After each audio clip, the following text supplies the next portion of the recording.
The insane reason I chose a Harley Davidson over any other motorcycle. Now this is exciting, let me tell you a story. Once upon a time I was a sports bike rider, complete with full leathers and Power Rangers season pass. Now Harley Davidson motorcycles are popular, nobody's going to argue that. In fact, their popularity exceeds their sales figures.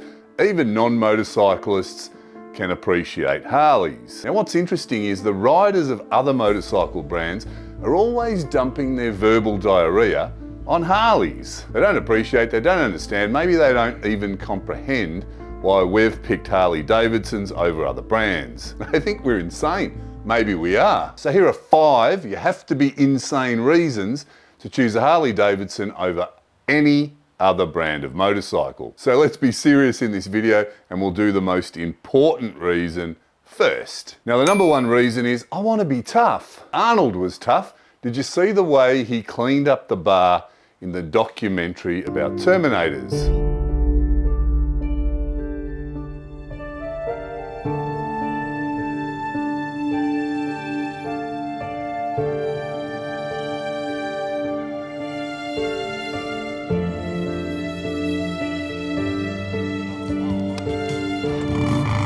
I had to get a fat boy straight away. I even stopped running so that my muscles would grow. And of course, then there's a leather jacket. That goes with a Harley. I need your clothes, your boots, and your motorcycle.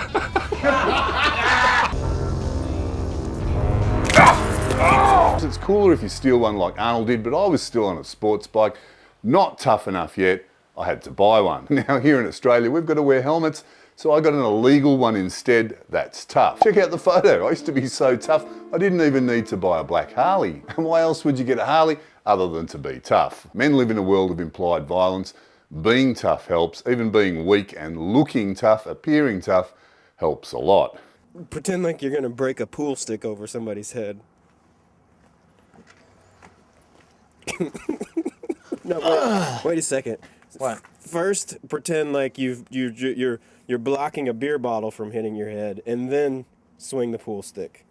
Would that even happen? That's a Happens really at weird biker scenario. bars every day. In this modern age where it's politicians instead of Vikings, pillaging society, stealing from the masses, they're still scared of masculine men. Everywhere you look, they're vilifying men. They're pushing an agenda of feminisation. They're re-establishing male heroes as female. I won't even touch on the breaking up of organised male groups. Danger. But let's stick to bikes. I've said it before, riding a loud Harley Davidson through the traffic with an open face helmet, drivers give you respect. It's safer riding a Harley, and I'm guessing that's because members of the general public think that if you're riding a Harley Davidson, you're either a Hell's Angel or your cousin is one. Ride a sports bike or something else that's not a Harley, and drivers treat you with disdain. They treat you like the sookie lala that you are. Nah, seriously, there are a few tough sports bike riders. I did see a matte black R1 once, just once, how about that? Now, don't forget, if you like my videos and you want to support the channel, check out the Old Not Dead merchandise. If you don't ride a Harley and you wear Old Not Dead gear, you will look as cool as if you were on a Harley. And if you already have a Harley, blast off, show the world you're old, not dead. Way to go. Representing. T-shirts, we've got t-shirts in different colours, different logos, caps, beanies, stickers, patches, key rings, everything. Thanks very much, I really appreciate your support. Reason number 2, Harleys are fast. Now modern Harleys, fast for a road bike, especially with a little bit of tweaking. Now on the M8 platform, it's not uncommon to see builds in excess of 150 horsepower. That's fast for the road. Sports bike riders will be pooing their pink panties at the mere mention of this, and that's fun. Even my old Heritage here is fast enough if you've got the balls to use it on the road. And through the traffic, of course, instead of sticking to the speed limit like I do. Now this is exciting, let me tell you a story. Once upon a time, I was a sports bike rider, complete with full leathers and Power Rangers season pass. I even had one of the very early Sun Moon Valentino Rossi helmets before he was even famous. I was a Power Ranger, so I picked it on the colours, of course. Now one day I was very colourfully Power Rangering on my commute to work.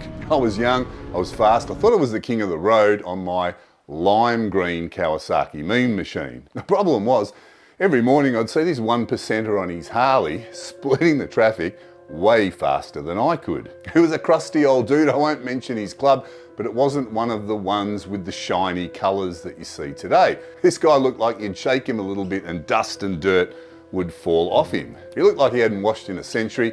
His bike was old and crusty too, not like my shiny superbike. Now you got to remember, in those days, even if your Harley was brand new, it was an Evo. So we're talking, what, 50 or 60 horsepower. Even if he hotted it up to the max, maybe 90 or 100, it's nothing really. Yet there he was every morning screaming through the traffic way faster than me. So after watching him for a while, what I used to do was when I saw him, I would switch over to his gap in the traffic and I would relentlessly pursue him and try and keep up. The chase would be on. Of course, it didn't last long. After a couple of minutes, he would lose me through the traffic. And that's because Harleys are fast enough. I don't know why all the riders of the other brands are always commenting on my videos that Harleys are slow. Well, I do, but I don't really want to speak down on those that are a little simple. You see, everyone, I mean everybody, toddlers and even politicians, everyone knows that sports bikes are faster than Harley Davidsons. I'll make it really simple. Here's a picture of a Ferrari and here's a picture of a four-wheel drive. And which one of those do you think is faster? Even sports bike riders can figure out that the Ferrari wins, but I'll make it really simple for them. Here's a picture of a sports bike and here's a picture of a Harley Davidson. Which one goes faster? We know sports bikes are faster, so why don't we see them riding through the traffic? Because on my slow 3 horsepower Heritage, I'm not being overtaken by sports bikes, even though they're faster. What's the story? No kahunas. Now, number 3 is comfort. Now, this one seems obvious. I shouldn't mention it, but I'm going to because some people think you are insane if you want to travel great distances on a motorcycle that is like a sofa instead of twisting yourself into a pretzel. I forgot how pretzel-y some bikes can be. Not long ago, I bought a Triumph Thruxton R. Sensational bike, I really loved it. I thought I'd hit the twisties every weekend, but you know, pretzel. By the time I hit the twisties, I was a twisty, and you know, I wanted to go home and unwind. But think about this, you don't see me or anyone else on the Triumph forum making jokes about pretzels. I've said it before, Harley riders are decent people. Number 4, they hold value better than any other brand of motorcycle. Now, all bikes lose value, especially if you buy them new. Unless, of course, you put them in the freezer for 100 years or so and inflation doesn't happen, and you might get your money back. But for sure, Harley Davidsons hold their value better than other brands. Does anyone buy a motorcycle because it holds its value? Well, some people buy Harleys as an investment.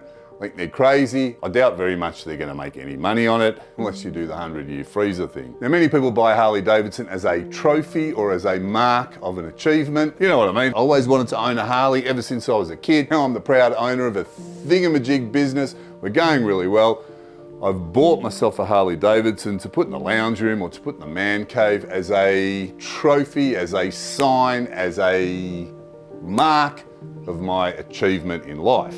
I'm successful. And really, why shouldn't they? No one criticizes somebody for buying art, hanging it up on the walls when they don't even like it just to impress the people they work with. Maybe they do criticize people like that. So go the Harley trophy buyers. It also gives us some great buying opportunities of bikes with low kilometers in the future if they ever get sick of their trophies. Number 5, the experience. The experience of riding a Harley Davidson is both visceral and social. That's a bonus point in number 5. Take this old Evo Heritage as an example. When you're riding it, you can feel that it's mechanical. That's part of the joy. It vibrates, it rattles, it shakes.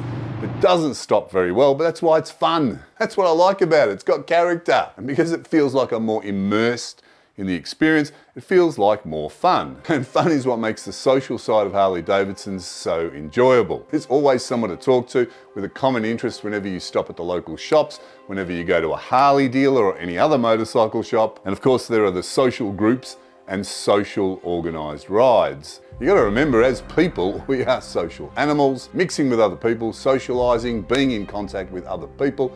It's good for our health, it's good for our mental health, it's good for our general well-being. Science says so, and of course you've got to believe the science, it's never biased. So rather than being alone, mix with other people, enjoy some social activity through your Harley Davidson. It's good for you, that's what people need for healthy living. No other brand has the social side of motorcycling down pat like Harley does.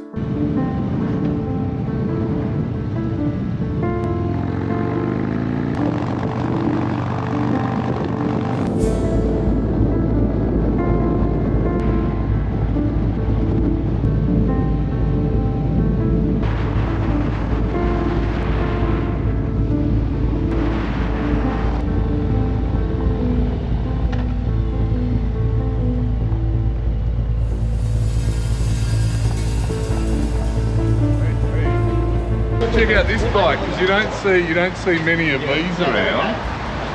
So put in the comments, do we like the colour scheme? Do we like the setup? We love it. The owner loves it.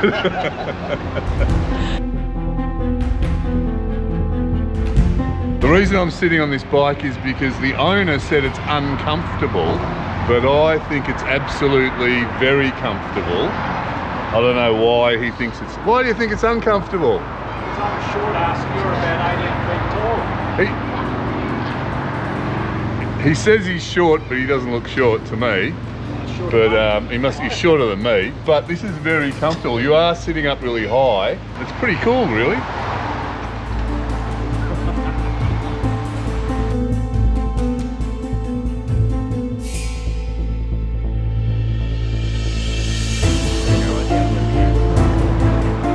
So you got to support your friends. Eric's doing his first road captain ride for Dandenong Hog, so we've all come along to hassle him and to make it harder for him and to maybe get lost on the way so that we can blame Eric. But that's the adventure. It is the adventure, yeah. Absolutely. So where are you taking us today? So we go straight to the lock, then the back way to Inverloch. Cool, so lots of nice tight corners. From lock to Inverloch should be some nice tight corners. Yeah, all right, cool. The total ride's about an hour and a half worth of riding, so an hour to get to the lock for our coffee break, and then another half an hour there to 40 minutes to get Oh, so it's an easy one. It's pretty easy, yeah. It is an easy one. What's your new responsibility? What do you have to do? Give everyone a briefing 5 minutes before. Stay tuned for the briefing before we take off. We won't put that in, it's boring. Ooh, I don't think this one... Oh, no, Eric's doing it, so it's going to be exciting, okay? There you go. And yeah, make sure we mark the corners and tell everyone to stay on the corner and to stay in formation, and then just gather people up when we're ready to go. Yeah, because one of the interesting things about the hog rides are, because I've been on millions of group rides, these are very, very organised, which has a huge advantage. No one ever gets left behind. We never let a soldier down, mate. Yeah, never leave one behind. Except for that time. When it's aiming, it's okay. Yeah.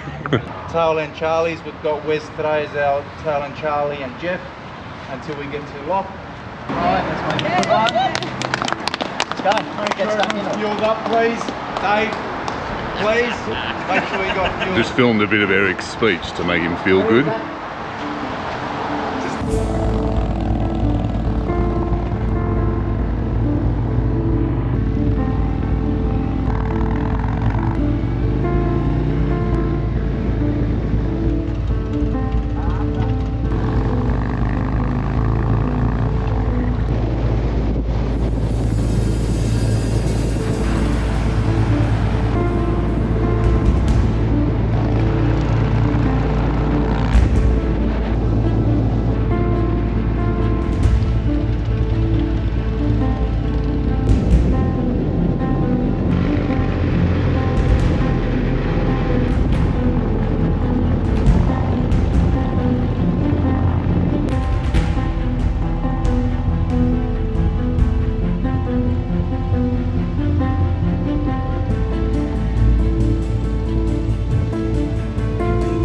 Where's your smile, Sarah? What's the difference between loneliness and being alone? Did you see that? She actually mouthed fuck. Because this is a difficult question. Eric thinks I'm going to get divorced now. Find out the answer real quick. I'll put Eric on the spot because he's today's road captain, fearless leader. What else can we call him? Many things. many things. I reckon it's more like the ringmaster of this circus. So what's the benefit of being in a group like this, as in riding in a group or joining an organisation or club? What's the benefit to you? Camaraderie, the social aspect, meeting new people. What happens if you don't like them? You didn't like me for the first 4 years. You persist. So do you think that people are joining groups like this and riding in a group to combat loneliness or just companionship, or like why? Why? Yeah, like why are you here? I'm here because of my mates are here. Yeah, okay. Yeah. All right. Are mates important? Yeah, definitely. Man of many words. Extrapolate. I can't, that's why I'm short. Feel alone but not feel lonely. You're correct. You can be alone and not feel lonely. Now the big question is, how do you do that? You got to enjoy, you got to be able to enjoy your own company. Why do some people enjoy their own company and others can't? Just being, I think it comes from being comfortable who you are and just sort of sitting with yourself. Just maybe not even doing much, but you're okay, you're content. So why do you think some people aren't comfortable with themselves? Lots of reasons. There's a lot of things you can be unsettled about, like mentally, physically, that just stop you from that, you know? Yeah, I agree, yeah. Fantastic.